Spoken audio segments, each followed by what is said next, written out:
Eh, we have technical difficulties. We have technical difficulties. We're Perfect. recording this part, so that's how I am. Good afternoon, everybody. Welcome back to 22 Panels. My guest today is Miss Cecil Castellucci is rejoining us. How's it going, Cecil? I'm doing well. How about you? I'm doing well. I'm doing well. I think the last time I talked to you was right before. Why can't I remember the name of the book? Because I've been reading your other stuff Oh, today. Shifting Earth, right? Was it Yeah, Shifting right Earth? before Shifting Earth Yeah, came out. yeah. Um, so it's been a while. You've been doing mostly Critical Role and Star Wars since then, at least in the comics realm. Yeah, I mean, I have been I just handed in an original graphic novel, YA graphic novel that'll come out in a couple of years. So That's I've been, always yeah, I mean, but I've been working on that. And Shazleen Khan is the artist, and now it's in okay. their hands. And Is that um, something that has been announced? Are we allowed to yeah, say it's what it it's is? called Okay. My First Monster, and it's Okay. going to be out on Little Brown. So I'm not Very quite cool. sure of the date, probably like 26-ish, Yeah. you So know? we'll definitely have to talk again then. But what I really reached out to you for, and we'll get back to all the other stuff, you did like the coolest Kickstarter I've ever seen. You're taking a walk and getting a comic. You didn't go whole hog, and you're not getting it actually tattooed on your Right. arm. I would have given you like I a know, but million more points for that.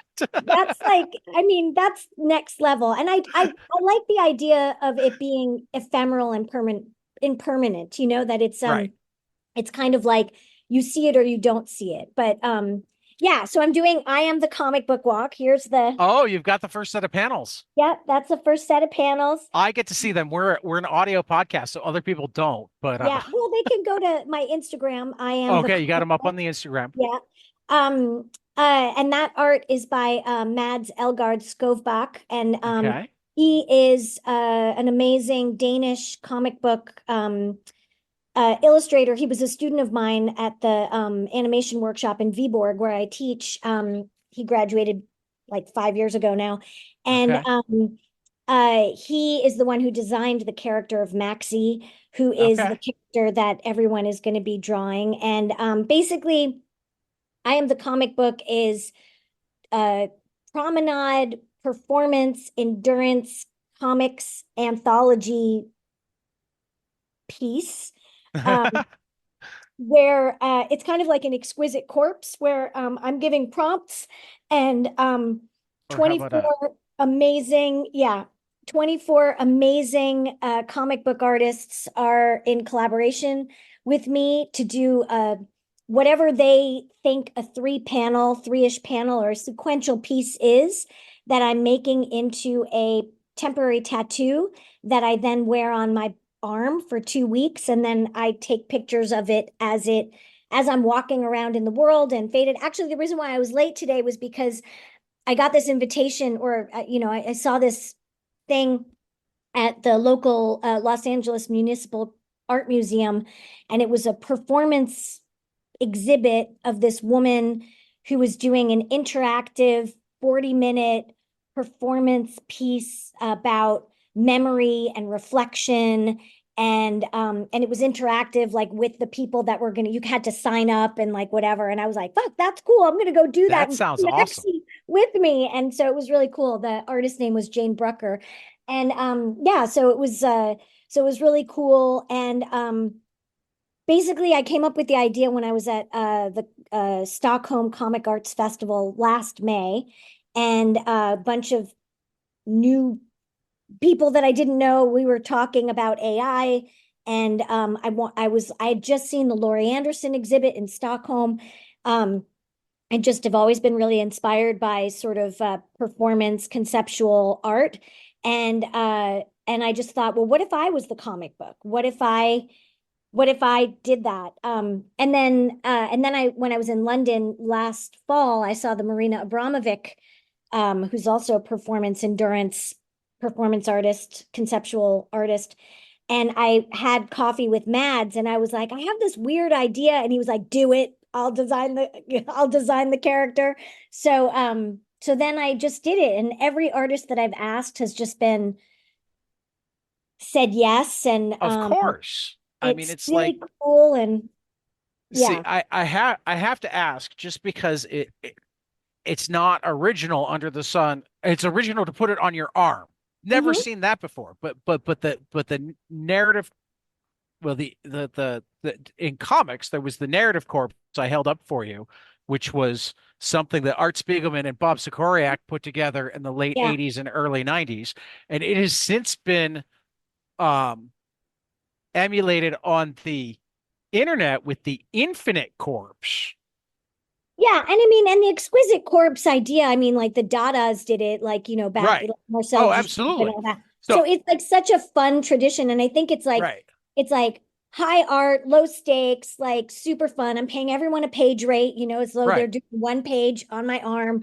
right. And that's what the Kickstarter was for. The Kickstarter like helped with like it's paying for all the artists, but it doesn't Artists, pay for like the the tattoos travel. or like well, the travels, that's my own thing, but it doesn't pay for the tattoos and like I'm trying to give like if I get a sort of semi-pro or pro photographer, I'm trying to float them like $50 or something, which is not their Right. rate, but like just to Something to honor get paying. Yeah, exactly. right. So that doesn't cover that. So I have a whatever it's called, a Ko-fi, coffee thing. Right.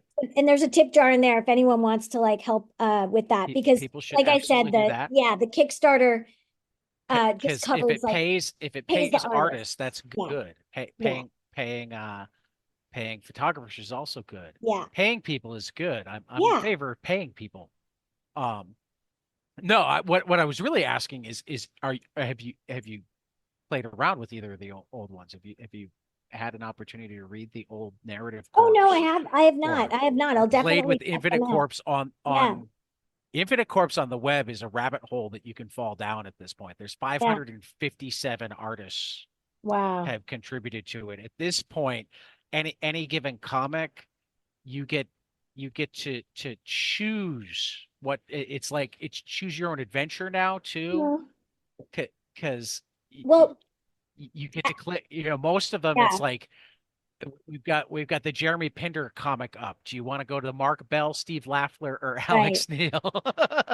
That Well, sort of thing. Allison Sampson also had a thing called that was like a sort of exquisite corpse with architecture. It was like this is a Okay. city or something like that. And Allison Sampson is one of the artists that is going to be in collaboration with me. But it's Okay. really fun. Like so far I have so Mads is on now. That's chapter one. And then after that I have Allison Conway. So these are the ones that I already have the tattoos made ready to go. Like, I'm a little bit in advance so that there'll be a smooth operation. Right. But Allison Conway is up next. And then after that it's Nate Powell. Nate And then Powell is after that, amazing. I know he's incredible. And after that it's Chris Wisnia. And then after that, I just got art from Hope Larson. Oh, And what's very really nice. nice is that like um, everybody like, because it's a call, like I get inspired by what they bring to the what they draw, and then I come up with a new prompt. So it's kind of a call and response, like Okay. and it's really nice because like Nate and Hope both like wrote me and was just like, this was really fun. It was super arty and like just a pleasure to do, and that's like that's the whole point, like Right.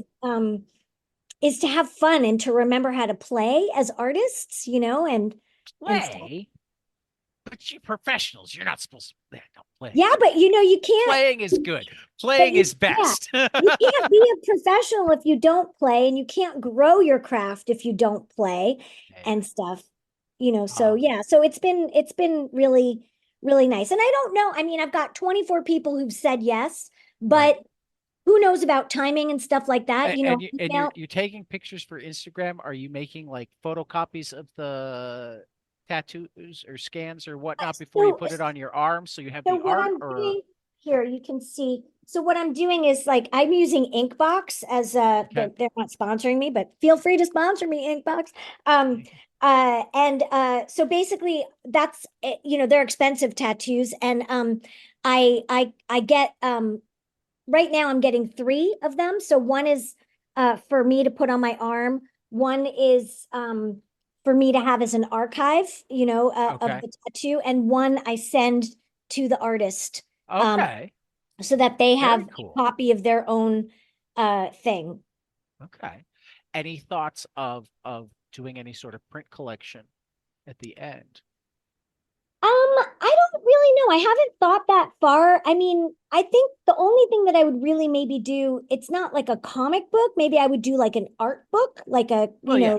coffee table book or something. Right. That would be uh to be discussed with the artist. I mean, my The big dream is artist. that I get to do a gallery exhibit where it would be like Oh, prints that of would be cool art too. pieces, print like the tattoos, pictures of my arms with the tattoos, the story, like, and then the big dream would be like to like get 24 tattoos made, give them to people to come to the vernissage, or if it was like at San Diego Comic-Con, that's like my big dream.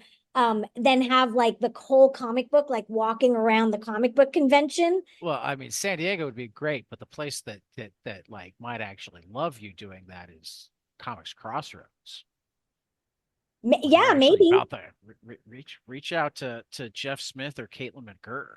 Yeah. Yeah, that could be cool. Or it could be like somewhere like maybe in conjunction with like Toronto Comics Art, Yep, or like similar, Thought Bubble would be a great thing. I right? mean, maybe I do it a couple of places, Yeah. you know, no big deal. But that's the dream for the Yeah, end. no, I'm just thinking the ones that are like comics Yeah. oriented are the ones that would be Yeah. all over this. Yeah, yeah, Um, yeah.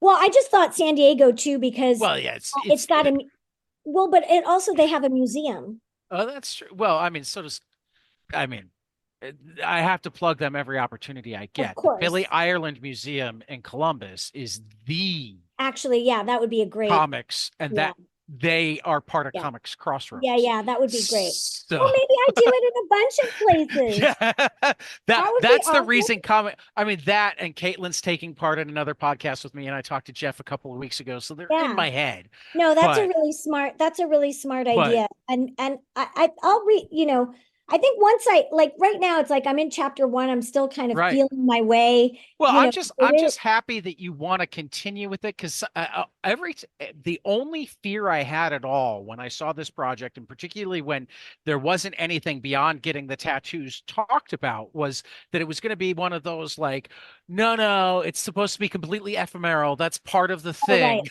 Yeah. and it's like I get that, Did but say in the Kickstarter, I did say the dream is to have a gallery exhibit at the end. okay, I okay, just like wasn't sure because it's like I don't have anything set up. So I right, wasn't like, and then this will happen. It's like, but I'm sure I can make that happen. yeah. And that is the dream, is to have like an exhibit of everything and to have the comic like walking around like on a bunch of people. And I did like ask like all the artists if they did it, if they didn't do it digitally, if they did it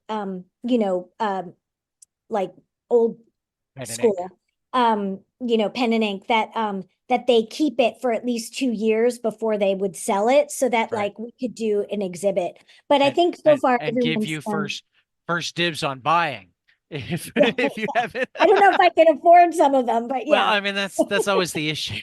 Yeah. But yeah, I think one of the nice things, so far what's happened like with chapter 1, at least it didn't Right. happen when I just had the maxi design, which was the prologue, is that I've had 2 people so far say, "Oh, I love your tattoo," And then Right. I said, "Can may I tell you about it?" And then I tell them about the project, and they're like, "Holy shit, that's really cool. Wow." Like that's Well, it you, is. you know.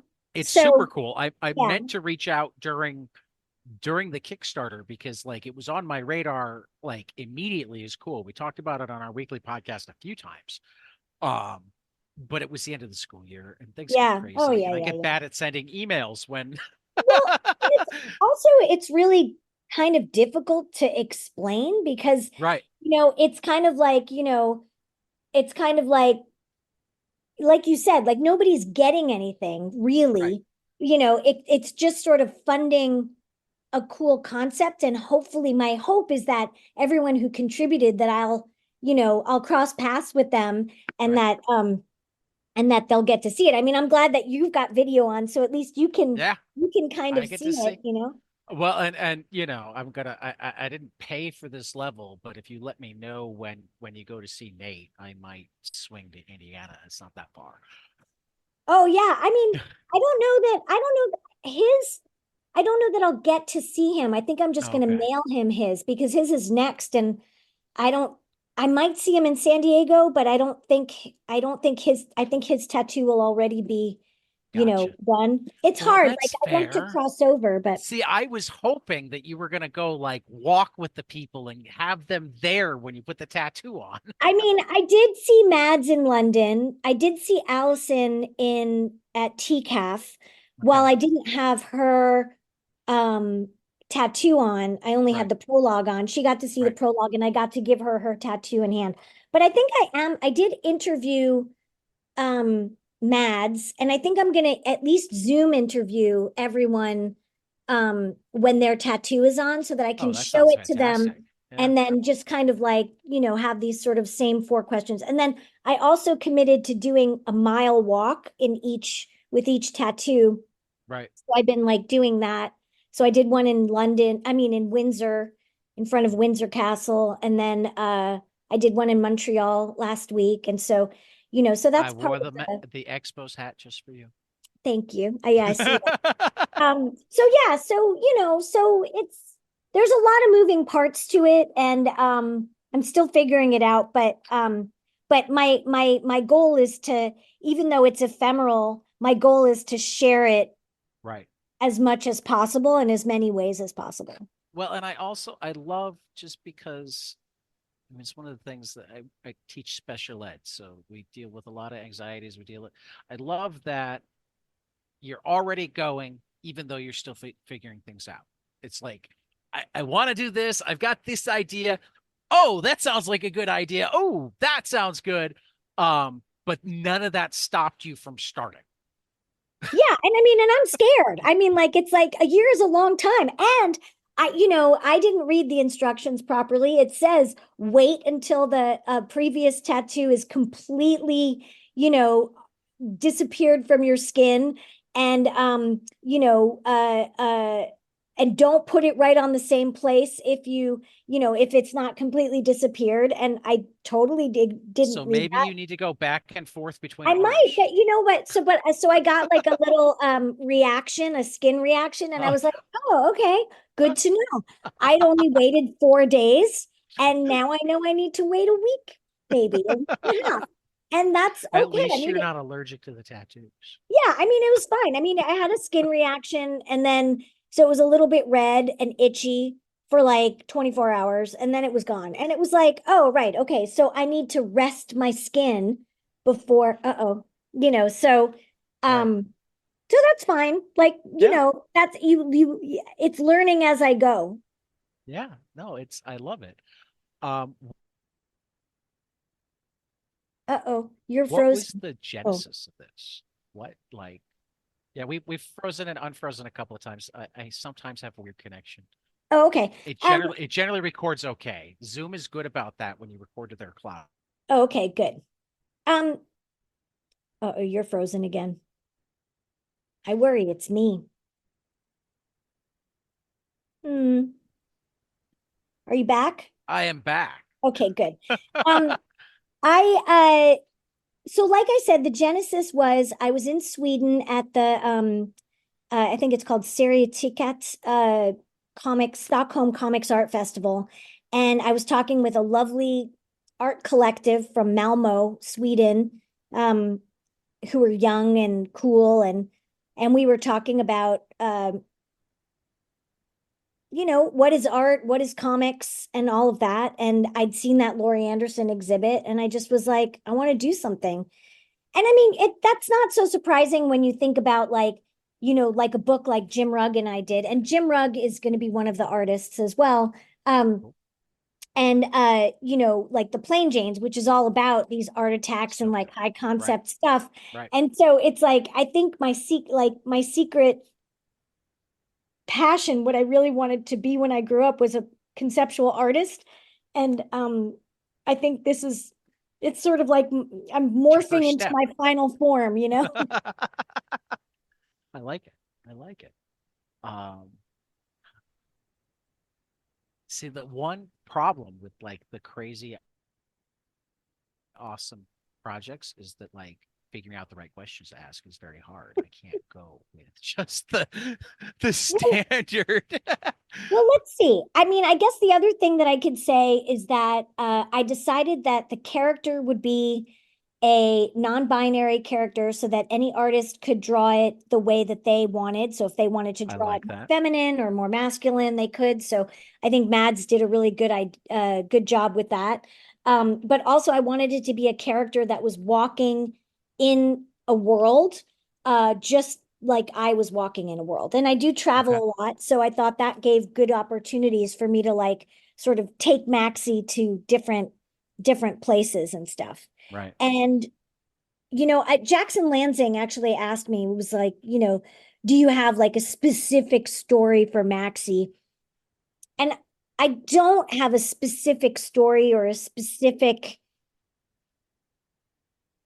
direction that I want to go in. I really wanted it to be sort of a surprise for me and the artists, like that we're discovering it together in some Yeah. way. But I do have a vague idea of where I'd like it to end. So I've Okay. got kind of a North Star kind So of you're directive. I guess that's something that I should have clarified earlier. You're writing the panels and then they're doing the art or Yeah, I'm giving them a okay. prompt. So like the first Okay. prompt for this one is Maxie dons their suit and heads outside.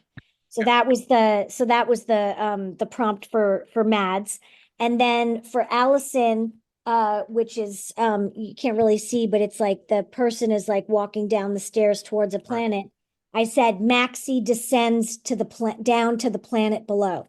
And then that's it. And then Okay. So you're giving really basic prompts. yeah, and then, Okay. but then on the Instagram, I actually wrote like a little bit more to kind of give a story, like a shape to the story. So, so for example, so I got my mom drew this. You can see it, but they can't. My mom drew these this sort of blank template for a silent film thing. And Right. so I wrote a little story. Chapter one, Maxie was an explorer. They were looking for a new home. Was there anyone else out there or were they alone? The ship signaled there was a habitable planet ahead. Maxie donned their spacesuit and set forth. So I'm kind of building a story as it goes. Okay. Okay. Did you give it its own Instagram? Because I'm not seeing Yes, that I on. am I Ah, am the comic book. see that's where I went to your Instagram. Yeah. So What yeah, was so I am the comic book, and you can see like there's I'm taking pictures of it as it fades and doing videos whenever I walk, and like I took a picture of it okay. last night. Okay. Well, and there's the one that has the actual panel itself. Yeah, exactly. So there'll Right. be the story, You the see, I panel. was trying to make it out from just the picture of your arm Yeah, on your cup. no, I'm there'll be like, that. I'm Yeah, like, we got to work on this season. No, yeah. you gave it its own It's Instagram all there. account. It's all there. Yeah. And I also, I mean, I have the website I am the comic book dot Okay. com, um, which basically is just sort of like grabbing the feed from Instagram, but then I put some other pictures in there. And then as the story comes along, I'm gonna like I'll start adding the piece of art and a link to the name of the artist so that Okay. you can go there. So Okay. yeah, but it's like Fantastic. I said, it's I kind of feel like if you over prepare with an endurance promenade performance art piece, you might not actually do it. So you just got to Right. do I it. mean, I was just commenting on that. Yeah. It's for that matter. You just brought up Jackson Lansing. Jackson is friends with my friend Chris Cantwell, and I had a student working on uh uh. It was literally like days away from graduation, doing his very last thing that he needed to do to graduate, and it only needed to be a 4-page script for his theater class or whatever. And he was on like page 9 and feeling like he was not even going. And I just shot Chris an email like, I've got a student here, great writer. He's going too far. Give him advice on how to just stop. And he's just immediately got back to me. He's like, great writing gets you work. Being on time keeps you employed. Yeah. So there's a lot to be said for, deciding that, okay, time to go, you know. Well, I always tell my students, I think Chris has a good point, but I also tell my students too that it's really easy to start things. It's very difficult to finish things. So Yep. the first task is really to finish something, you Yeah. know? So I think like it's like if you've given yourself 4 pages, if that's what the assignment is, then it's like, okay, you could go to 6, but I mean, the way I trick myself is I write the ending first. That way I Right. know I've got the Right. ending. Right. Yeah. No, I love it. I love it. And again, I'm the special ed teacher, so I wasn't even teaching him the writing. I was just sitting there going, I see places, but I still want to say this, and you can do that, but you could turn it in here. Yeah, yeah, yeah, yeah, yeah. Think of it as Yeah, episode 2, yeah, yeah. That's a good, or that's a good, or that's good 3 or advice. 4 or 5. You, you don't have to have it done by Friday. Um, yeah. So what do you teach? Comics. Comics? Yeah, I teach at the animation workshop in the graphic storytelling department in Viborg, Denmark. I do a workshop every year. I've been teaching there. This will be my 8th year teaching there. So you go to Denmark every year to teach. Yes, that's That why I'm sounds over. like a very you thing to do. Yeah, that's why I'm overseas a lot because I go there and teach, and I actually had a Fulbright for it last year. Okay. So that was kind of fun. But that's part of the reason why I go overseas. Like once I go over, I just stay a little bit longer. And Okay. I mean, I feel like there's a story there. How did you wind up teaching comics in Denmark? I actually have Steve Siegel to thank for that. Um, the great writer Steven Siegel, he who did It's a Bird and created Ben 10 and all Okay. that stuff. I was at a party at Shelley Bond's house, and Okay. he Shelly's another regular on the podcast. yeah, she's I like great. Shelly. I love Shelly's her. amazing. Yeah. She's got me into comics, and I'm ever grateful for that. Oh, Shelly's the one that hooked you. Well, she's the one, She's a yeah, good person to hook you. yeah, well, she's the one who found me for the Plain Janes. Like not Okay. she didn't come up with the Plain Janes, but she found me and then asked me if I had any ideas for comics, Okay. and I had the Plain Janes. And um so I was at a How party did I at miss that that was a Shelly thing? yeah, Shelley is the one who started the Minx line at DC Yeah, I Comics. knew that, and I think I just blanked that I'd forgotten that Plain Jane started at Minx because Yeah, it my was the version is first from later. yeah, it was Yeah. the first Minx Okay. book. Yeah. Yeah. So I was at Shelley's house, and I'd been having a really bad day, and so I was like, I'm gonna stand in the corner, I'm gonna have a beer, and then I'm gonna leave. And Steve found me in the corner and started talking to me. And I think you know that I'd done comic book operas, Hmm. where I mix comics and opera together. And Which I still want to see one because that just you sounds can amazing. see that I can send you a link to Please. the video. Yeah. Um, and so he asked me if I'd ever be interested in teaching, that there was this school that he teaches in Denmark. He's one of the visiting professors as well. And he put me in touch with Peter, the guy who Right. ran the graphic storytelling program. And so then I went and I did a hybrid class. So I mean, basically this comic is what I teach the students is like, how do you think about comics and other art forms? So in a way, this is kind of like a, like a I'm practicing what I teach, Okay. I mean, I Yeah. already do that with my opera, but like I'm Right. continuing that, in a different way. So, and Yeah. Mads was one of my students, like I Okay. said, at that, who did At that. the And then there's another one of my students, my former students, who's going to be contributing Their name is Teet Beach, and they're an amazing artist, and so Teet will do one as well. See, I mean, I'm a teacher, so I love teachers. I love people who want to take the craft that they love and spread it. Yeah.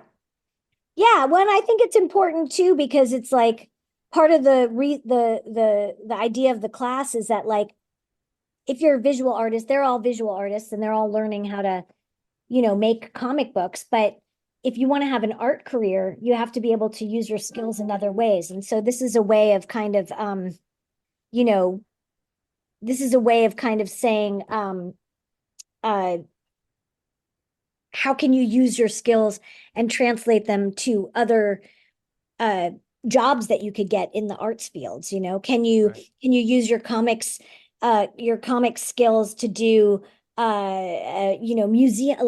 museum exhibits or whatever theater productions, things Storyboard like that. artist.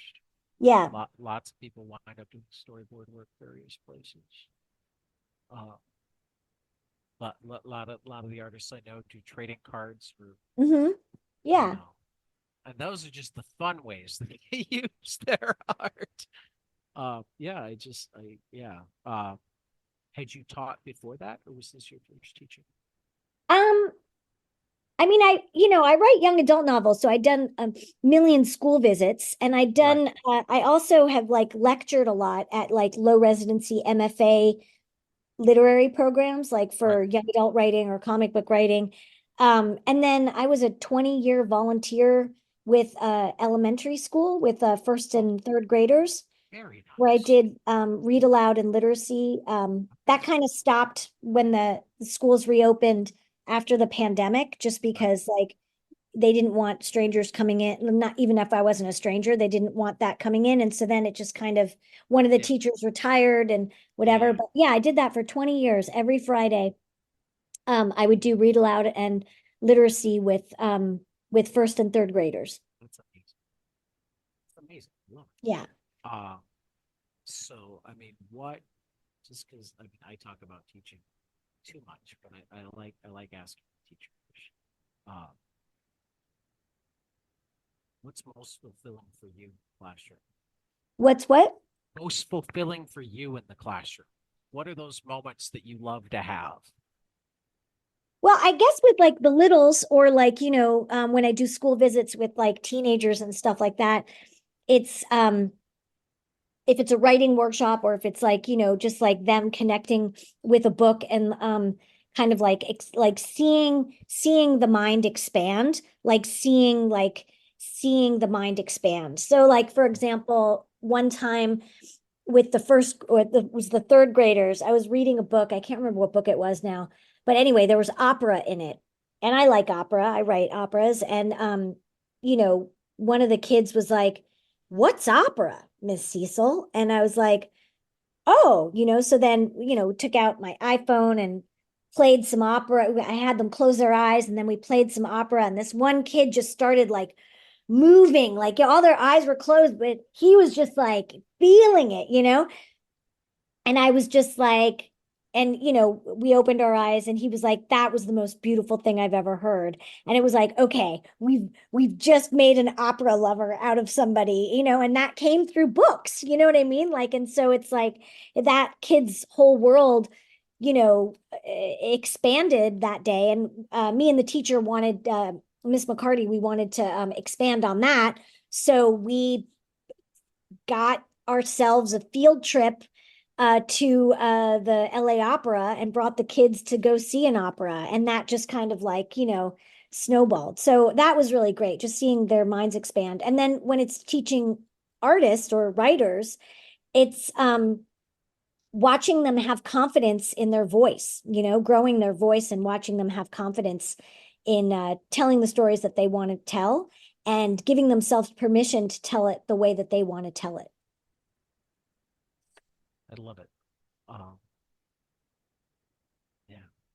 So we touched early in the before we ran off on our wonderful walking comic and teaching runs. I talked about the I finally got around to reading today your Critical Role, and Oh, I'd read about half of your Star Wars stuff before today, at least the stuff from the last year.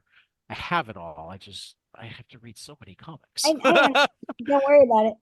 Um, eh, Talk to me about the difference between writing for licensed properties versus writing your own stuff. I mean, they both have guardrails in different ways and they both have freedoms in different ways, right? Like I'm not responsible for the Star Wars universe or Right. Critical Role universe. Somebody else, that's somebody else's playground. And so there's set boundaries for that, what you can and can't do, but within there's a lot of freedom as well, as long as you kind of like stick to the rules of those worlds. And then when you're doing your own stuff, it kind of can be very, very expansive and freedom, a lot of freedom because you can do whatever you want, but there's different kind of guardrails that you have to put onto it because otherwise it can just kind of like morph into this big nebulous thing. Like you have to like kind of like tack yourself down. Um, so I think they both have like both have great pleasures and they both have great annoying things about them. What do you But mean? You mean professional writing is actually work? yeah, it's work. And so then yeah, and so I try to enjoy the moments that I'm in with each of them, and so like for example, with I don't know which Star Wars hyperspace you read, I but read all of the ones in the first two trades. okay, so So then you so read three to Jabba and Greedo. Greedo. Yes. Yeah. Yes. That one was really, That really was fun. for example, right? Because, you know, so that they gave me and Amanda Debert and Michael Morrissey like pairs, right? So I had Luke and Leia, Poe and Finn, Jabba and Greedo, and then I had uh Return of Return of the Jedi 40th anniversary. That was mine. And then, like they all, Amanda and Michael had their own pairs that they had. Right. And I was given Jabba and Greedo, and I was like, well, what am I going to do with Jabba and Greedo? And I wanted to do something that was a little bit fun and that made us see Jabba and Greedo in a different way. And I had gone to, I'm a big film noir buff. And I just thought, well, this is a perfect film noir situation, I mean, it's the classic tale of like Gilda, it's like the mob boss and the underling both in love with the same femme fatale and stuff. And so it took a little sort of convincing to to do it, but I think it turned out really, really well, and I It think did. it kind of shows you just a sliver of something different in Jabba and Greedo, and it doesn't change them in any way. It just sort of enhances them a Yeah, little I bit. would say I would actually say that I think it enhanced Greedo a ton. Yeah, It suddenly made so much more sense that like he would talk to Solo long enough to get shot rather yeah, than yeah, yeah. because he's the fuck up. He, he's the guy that has big dreams of criminal whatever, but he's the But he fuck just up. can't, yeah, he just can't manage it. Yeah, it was really fun. So that was Right. like enormous pleasure. And I think that's part of what your job is, is to just add like a little layer to the character that grows the character a little bit, but doesn't change who they are as a core. Right. And talk to me about Critical Role. Are you uh gamer? Was this something that came out of stuff that you do? I am a gamer. I've been playing Okay. D&D since the basic blue uh Okay. box. I can't remember which one my brother had, but he had either Right. blue or red.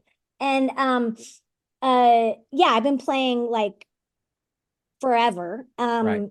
And sadly don't play enough, but that's fine. So yeah, so I got asked. Well, I mean, you're a traveler. That people do their games on Discord now. You could arrange to just do the Roll20 Discord game with friends. That's what I do with my family because we're all over the place. Oh yeah, yeah. No, it's not that. It's more like it's more easy for me to do one shots than it is to be a part Ah, of the campaign because also I time get that zones like too. when you're 9 hours away from someone, it's like you want to wake up at like, 5 in the morning to like, play. So, I mean, um, it's easier when you're 12 hours away, yeah, actually, than exactly. 9 hours. Exactly. 9 hours is I mean, really, it's crazy that it's easier for me, like, because I deal with this scheduling interviews sometimes. It's yeah, easier yeah, for me to set up the stuff with people in Japan or Australia yeah, than it is for me to set up the stuff with people in Europe. yeah, yeah. So Dark Horse reached out to me and I had not watched Critical Role. Obviously, I knew about it. So I Right. watched a bunch of it. I mean, almost all of it of Mighty Nine. And and the nice thing about it is that it was the origin story of Yasha. And so got to talk with Ashley and Matt and kind of, you know, jam off of the ideas that Ashley had for Yasha and then, craft something. And it was really fun. I mean, it was a fantastic story. I enjoyed it, and I haven't done Critical Role because I'm a relatively newbie gamer, and as with like watching people play video games, I like haven't figured out whether or not I actually have a desire to go watch other people play the game or just to play it myself. Though I have a little bit more desire now because having read your comic, I'm like, oh, they clearly like know their shit. And this is Yeah, they probably really do. cooler than And I mean, the nice thing about the comics, the ones, all the origins, they're the origin stories. So like right, the end of the book is the beginning of the campaign. So, right. you don't really need to know very much about the character. And hopefully, once again, it enhances your understanding of the character. Yasha was a pretty special character because Yasha doesn't have a lot of memories um, of their past. There's and so there was a lot of stuff to play with. Okay. That I mean, it worked out well, so I can only imagine that it was fun because most people enjoy it when they make good things. I suppose there are probably exceptions. Yeah. Um, I mean, I heard that Judy Garland reached a point where she hated singing over the rainbow. Oh, So I'm sure. But she still did a good job. she did.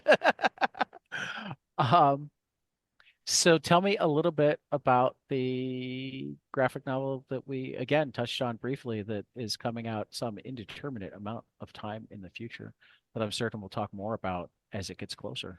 Yeah, I don't want to talk too much about it, but it's a young adult contemporary slash maybe horror Okay. um story. Does it have a title that we're My allowed first to hear? monster? Yeah, That's I right, my first yeah, my monster. first monster. Forgive me. That's okay. My And my then brain's not always there.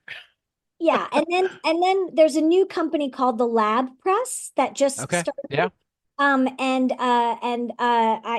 been announced as one of the creators there. So I'm working on a that would be an adult sci-fi Okay.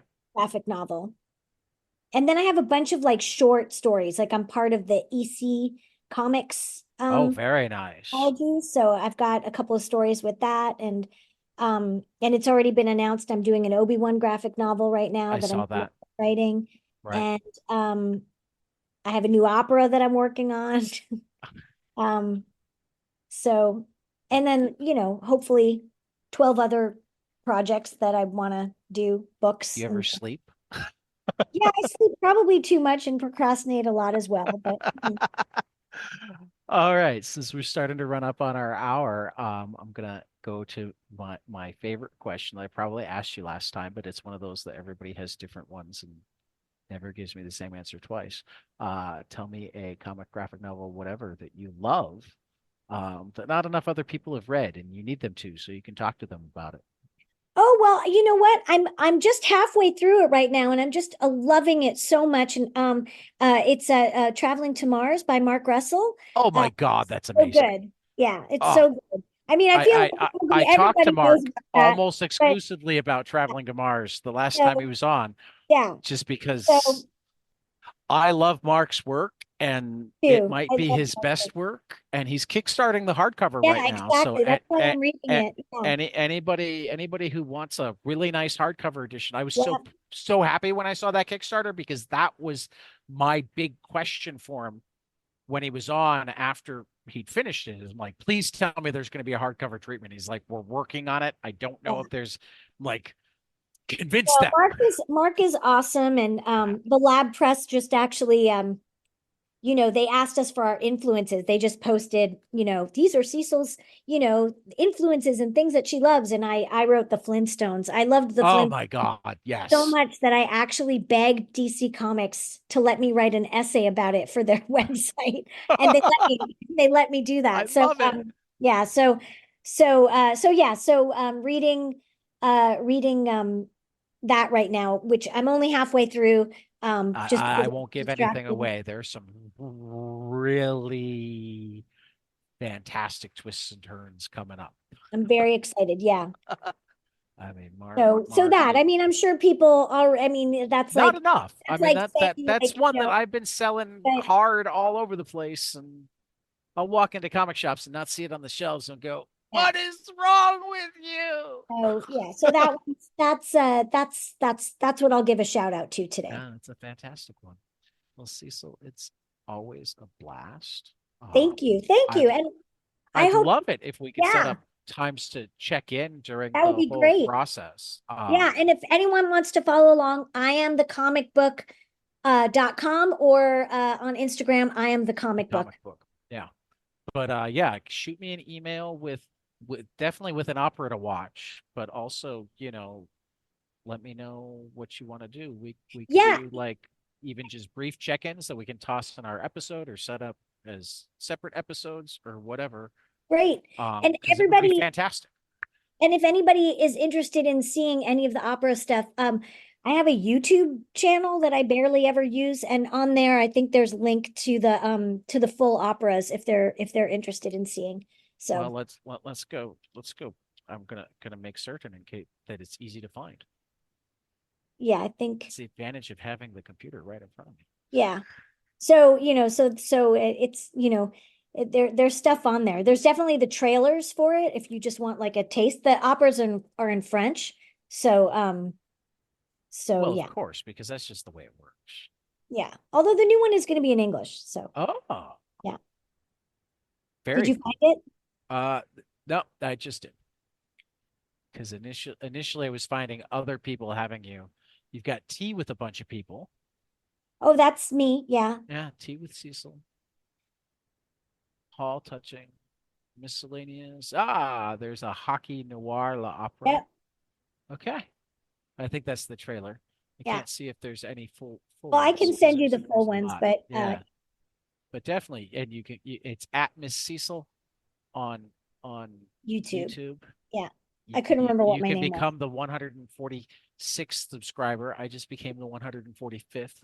Excellent. Yes. Yeah. I don't do She, much she's there, but got a I am the comic book walk up oh on it as yeah, I should well, put, and oh her yeah, I interview with forgot. I gotta Mads. put, yeah, I So gotta put so the other ones up there. Yeah. so we Okay. should actually Thanks be for plugging reminding your me. YouTube tape, Yeah. because and she also has tea with people, which Well, is that pretty was, yeah, cool. I did that when the pandemic, That was we your thought it was pandemic coming. podcast. Well, we thought it was coming back. And so I started doing some of those. Okay. Okay. See, I'm the weird one. I started my podcast mostly after the pandemic, but using the Zoom skills that I developed during the pandemic. Yeah. So, Cecil, always a pleasure. Thank you Your so work much. I is really appreciate fantastic. it. You're such a I just love your energy. It's fun to Oh, talk to you. It's thank you. fun to Thank talk you to you. so much. Yeah, it's fun to talk to you too. And thanks for And taking an interest in I am the comic book. absolutely. I mean, again, I love comics in all of their forms. So when there's suddenly a new form, it's like, "Ooh, I like Right? that." Yeah. Well, I I'll show it mean, to you one last time before yeah, I it's go. beautiful. I mean, this is the one thing ever that has made me consider getting an actual tattoo. My wife has like 7 of them, and I've never even thought about a tattoo. But when I saw you do this, I'm like, I bet you I could find a Calvin or Hobbes or Peanut strip that I was willing to put on my arm forever. Yeah. You know, the idea of like one picture that doesn't do it for me, but like a strip, Comic. Well, let me know if maybe. you do it. I want to see. I don't see it happening anytime soon because the other issue is the needles. I'm not Oh, into the yeah, yeah. needles, though, you know, I've got a friend who does temporary tattoos all the time. So I'm glad that you introduced me to Inkbox here Yeah. because it will be a way to get her crazy birthday presents. Uh, Yeah, they're really good. I'm enjoying their like they do last for like almost 2 weeks is my okay. been my experiment experience. Because And which size are you doing? Are you doing I'm doing the 6 by 3. 6 by 3? Okay, Yeah. very cool. Like I said, I was looking them up. I'm looking at because the other thing is I wanted to price out because I think you got to get these into a museum. So whether it's Billy Ireland or Columbus or um, any number of or not Columbus, Columbia has a great collection. So somebody should pay to to to to get the set made and send it to them to just have in their collection. That would be So, amazing. so I had I to figure out what that is so that I could start yeah, I fundraising. when maybe when I'm when I hit the halfway mark, because right Yeah, now it's like, okay, I did chapter 1, but like it's right, a long project, right, so it's like maybe when I hit the halfway mark, I'll start thinking about like, okay, where can I get this to be archived somewhere? right, right. Just because, again, it's so cool, and I mean, one of my favorite things about the Billy Ireland, um, is the ephemera. Hmm. The like. I mean, it's great to see the original art and that sort of thing, but did you know that John Steinbeck wrote a fan letter to Milt Caniff? Wow. You know, that's to me even more fun, you Yeah, know. yeah. Because then it's really Sometimes cross-cultural. right, you know, or you know, they've got a handful of things where it's like the comic artist did a doodle for somebody that made its way to the library. Hmm. You Hmm. know, I love it when there's more of a story than just I mean, I love just the original art from this, that, or the other thing. But when there's even a little bit more of a story, it becomes that much cooler to look Oh, at it for and think sure. about it. And That's I what's mean, cool about archives. Yeah. right. I But mean, also it's like I don't know that many people really know or understand what I Am the Comic Book is yet. So maybe at right, some point, there'll be like a snowball effect, and then right. as it goes on longer, then Well, maybe I mean, one of these. I mean, I brought up the Infinite Corpse earlier when Bob Sikoriak told me about the Infinite Corpse when I was talking to him when this podcast started. There were, I think, it had reached the point where there were more than the 64 art, or they had 69 artists in the narrative corps, and it had surpassed the narrative corps. There were like 100 some odd artists. This was 2 years ago. There are now 557 artists. So it's like every time somebody finds out, they tell 3 people, and right, 3 more exactly. people draw cartoons, you know. Um, so yeah, I could see it becoming a thing. It's like perfect for the indie comic scene. Hmm. You know, Nate Powell is absolutely. I could see Nate Powell. I picture him, you telling him this, and him going, "Why didn't I think of that during the Sufi Nun Squad days?" You know, Right, when he right. was going. Well, I mean, one of the nice things too is that it's like, Nate and I have done a book together. And so it Right, was easy to ask him or Jim or, right, Hope. I mean, like these are all my friends, but they're all like, iconic, and there are right, some people that like, because I only have 24 spots. right. Um, and so, I didn't ask everyone that I knew because I was like, I don't know. I don't know if people are going to say yes. It might be hard for me to find artists, but then all slots were like filled up like right away. Yeah. So it's really exciting. 3 panels a piece for something weird. It's Yeah. that you're not going to find many artists that Yeah. turn that down. I mean, some are just flat out too busy, but I can't think of any artist that I know that wouldn't go, "Oh yeah, I'm in." Yeah. No, So, it's true. so Well, thank you so much. I really absolutely. appreciate it. It's been a blast. So for Cecil Castellucci, this has been 22 panels, and we will see you after the next page. Hey guys, this is Tyler from 22 Panels. I'm here to tell you all about our Patreon. If you enjoy this show, please consider donating to our Patreon to keep this show going. We have many different tiers, all different levels to help you decide what's right for you. Okay, so get on out there to patreon.com/22panelspodcast.